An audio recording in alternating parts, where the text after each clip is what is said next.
शिक्षा और संस्कृति की आवाज जानी पहचानी उत्तराखंड मुक्त विश्वविद्यालय आपके लिए लेकर आया है 91.2 एफएम पर बदलते शहर की धड़कन हेलो हल्द्वानी। और दोस्तों, आप सुन रहे हैं हमारा विशेष कार्यक्रम। और ये जो बात है एक ऐसे विषय पर बात है जिसे हम हर रोज़ देखते हैं लेकिन सही मायने में समझ नहीं पाते। लाइब्रेरी। अक्सर लोग सोचते हैं कि लाइब्रेरी सिर्फ किताबों का स्टोर है, लेकिन क्या ये सच है? इसी विषय पर चर्चा करने के लिए हमारे साथ हैं लाइब्रेरी साइंस की faculty doctor Rakesh Pant, Manoj Pandey, doctor Isha और मिस रिया। तो आप सभी का स्वागत है हेलो हल्द्वानी के स्टूडियो में। धन्यवाद नील जी। हम्म। तो डॉक्टर पंत, जैसे सबसे पहले हम अपने श्रोताओं के लिए आपसे जानना चाहेंगे कि जो लाइब्रेरी है, जो पुस्तकालय है, आसान शब्दों में अगर हम अपने श्रोताओं को एक्सप्लेन करना चाहें तो लाइब्रेरी क्या है? अनिल जी, मैं ये कहना चाहूँगा कि लाइब्रेरी एक अंग्रेजी शब्द है जिसको हम हिंदी में पुस्तकालय बोलते हैं। पुस्तकालय शब्द दो शब्दों से मिलकर बना हुआ है, पुस्तक धन आलय, यानी कि पुस्तकों का घर। बट हम इसको ये भी नहीं कह सकते कि लाइब्रेरी सिर्फ किताबों को रखने की जगह है, बल्कि पुस्तकालय एक ऐसा विषय है या एक ऐसा ज्ञान है जहाँ पर हम सीखते हैं कि जानकारी को कैसे हम इकट्ठा करें, कैसे व्यवस्थित करें और ज़रूरत के समय उसे सही व्यक्ति तक कैसे पहुँचाएं। यानी कि एक सुव्यवस्थित, सुसंगठित और क्रमबद्ध ज्ञान का ही एक रूपरेखा या एक परिचय है तो पुस्तकालय। फॉर एग्जाम्पल, जैसे मान लीजिए मैं कहूँगा कि अगर किसी यूज़र या किसी छात्र को इन्वायरमेंट पर कोई बुक चाहिए या कोई प्रोजेक्ट बनाना है, पर्यावरण प्रदूषण पर कोई प्रोजेक्ट बनाना है, तो वो लाइब्रेरी जाता है और वो लाइब्रेरियन हैं या फिर लाइब्रेरी प्रोफेशनल अगर जो वहाँ पर हैं उस वक्त उपस्थित, उनसे सही किताब या रिसर्च पेपर या ऑनलाइन सामग्री खोजने के लिए कहता है, तो वो उनकी उसमें मदद करते हैं। तो लाइब्रेरी का असली काम यही है कि सही जानकारी सही व्यक्ति को सही समय तक पहुंचाना। तो डॉक्टर पंत, आपने बहुत ही आसान शब्दों में हमारे श्रोताओं के सामने रखा कि लाइब्रेरी क्या है, यानी कि पुस्तकालय क्या है, पुस्तक धन आलय।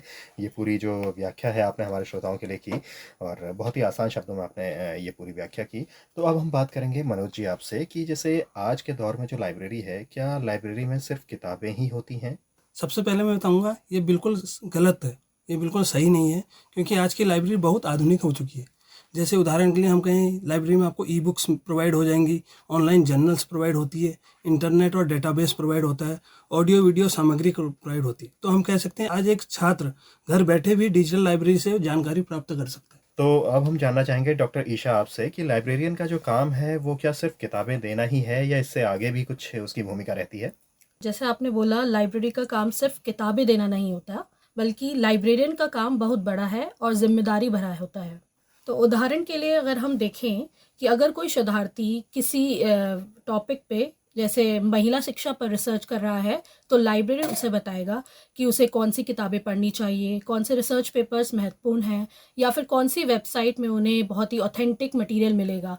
तो इस प्रकार लाइब्रेरियन एक गाइड की तरह भी काम करता है। डॉक्टर ईशा, आपने बताया कि किस तरीके से जो लाइब्रेरियन की भूमिका है वो पुस्तकें देने से आगे भी रहती है। तो अब हम बात करना चाहेंगे रिया जी से कि रिया जी, सामान्य विषय विशेषज्ञ और एक लाइब्रेरियन में क्या खास फर्क होता है? ये बहुत महत्वपूर्ण प्रश्न है। उदाहरण, एक गणित शिक्षक केवल गणित में विशेषज्ञ होता है, एक इतिहास का शिक्षक इतिहास में विशेषज्ञ होता है, लेकिन एक लाइब्रेरियन उसे गणित, इतिहास, विज्ञान और साहित्य हर विषय की बुनियादी जानकारी होती है। उसे ये पता होता है कि किस विषय की जानकारी कहाँ मिलेगी।